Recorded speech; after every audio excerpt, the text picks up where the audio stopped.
देश के राष्ट्रपति रहे कलाम साहब, उन्होंने कन्नौज में मेरे साथ उन्होंने सुझाव दिया था कि पूरे गांव को सोलर से आप सोलर बिजली से पूरा कर दीजिए। मैंने सोलर बिजली से पूरा गांव इंतजाम कर दिया था और कलाम साहब खुद आए थे उद्घाटन करने के लिए।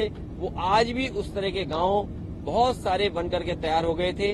जब से बीजेपी की सरकार आई है वो भी काम रुक गया है। अगर सोलर की कहीं सबसे ज्यादा क्षमता है और कहीं सबसे ज्यादा लाभ पहुंचाया जा सकता है तो हमारे गरीब, अगर यूपी में 1 ग्राम सभा में कम पैसे में चक्की के लिए, ट्यूबवेल के लिए, उनके घर की बिजली के लिए इंतजाम हो सकता है तो मध्य प्रदेश में क्यों नहीं इस तरह की विशेष योजना भी लागू करने का काम करेंगे।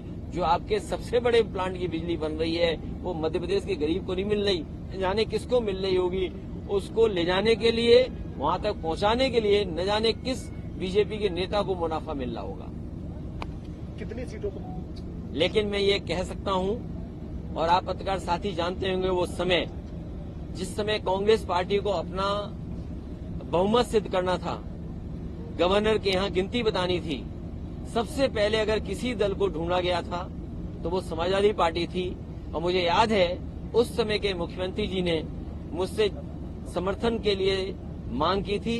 मैंने बिना हिचके हुए और बिना किसी शर्त के पहले विधायक का समर्थन समाजवादी पार्टी ने दिया था और उसी की वजह से कांग्रेस की सरकार यहाँ बनी थी।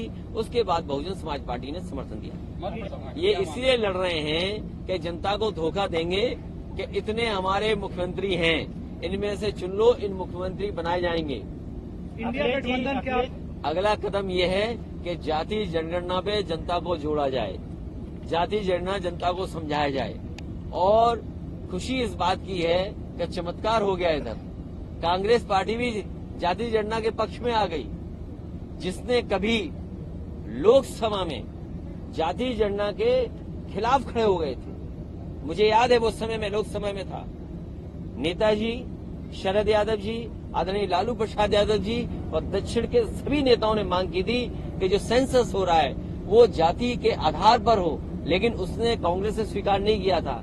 मुझे खुशी है इस बात की कि कांग्रेस भी अब पीडीए के रास्ते पर आ गई है और जाति जनगणना के पक्ष में आ गई है। इससे बड़ी उपलब्धि और क्या हो सकती है।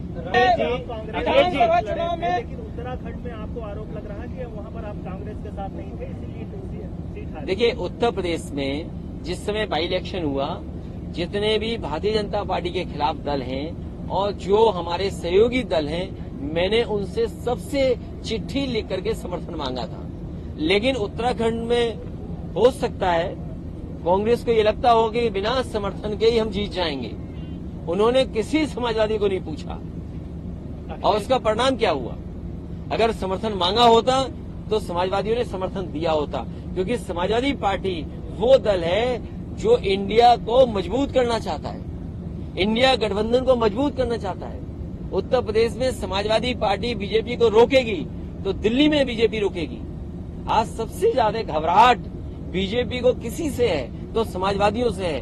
अभी हाल में देखा नहीं है आपने, जब दिल्ली में G20 चल रहा था तो घोसी में कितनी बुरी हार हुई भारतीय जनता पार्टी के लोग। अब अपनी हार की वजह नहीं बता पा रहे हैं और कितना संसाधन जुटाया था, कितने नेताओं को जुटाया था, क्या भाषा इस्तेमाल नहीं हुई थी, लेकिन उसके बावजूद भी जनता ने समाजवादियों को चुना, पीडीए को चुना और उसका परिणाम ये है कि 50,000 हार हारी है भारतीय जनता पार्टी। के बाद भारत, इंडिया का नाम भारत करने का एक सिरूपा छूटा। देखिए, ये बातें इसलिए हो रही हैं कि पहले नेताजी ने भी एक बार प्रस्ताव पास किया था विधानसभा में, उस समय बीजेपी के खिलाफ थी।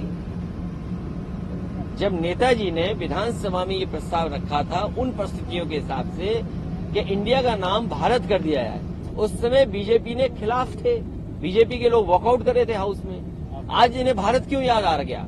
ये भारत याद करें या कुछ और याद करें, इंडिया इस बार इनको हराएगा। मध्य प्रदेश में विधानसभा में आप गठबंधन करेंगे अभी विधानसभा चुनाव? नहीं, हमारा देखिए हम बहुत क्लियर हैं, हमें किसी से कोई क्लियरिटी का सवाल नहीं है। हमारी पार्टी है यहाँ, हमारे विधायक थे, हमारी पार्टी को वोट मिलता है, जो हम अपनी पार्टी को एसेस कर रहे हैं, जो हमारी पार्टी के अच्छे कार्यकर्ता नेता हैं आकलन करेंगे और वो बात रखी जाएगी जो प्लेटफॉर्म है उस पे कि हमारी पार्टी के ये प्रत्याशी हैं, हम इनके पक्ष में आपसे मांग रहे हैं।